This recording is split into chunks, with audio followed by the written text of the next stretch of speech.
Okay, honors 11 for Thursday. So keep this short and sweet.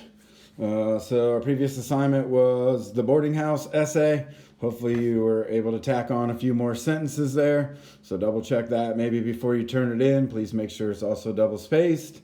Okay, so this assignment is going to be a little similar, I guess, to last week.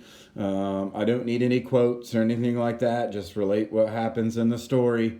But choose either Polly or Mr. Duran and half page, double space, 12-point font, all that good stuff, explaining who you feel the most sorry for. Okay, so who are you most sympathetic towards? Mr. Duran. Okay, so think about him a little bit. What's going to happen to his life now? What was he kind of worried about? Okay, he was forced into this thing as well, so that's something to consider. Okay, and then of course Polly. She's 19. She's got her whole life ahead of her.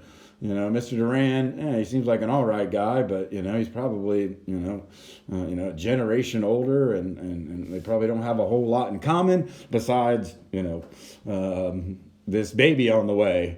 Okay, that's another thing. Polly, not even 20 yet, and her whole life is essentially kind of been mapped out for her.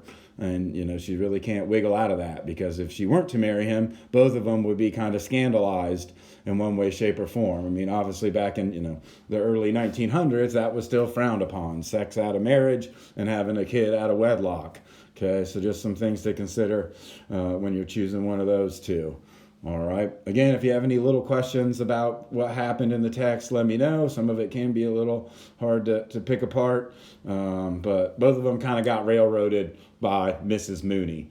Okay, so just kind of keep that in mind. All right. See you guys next week.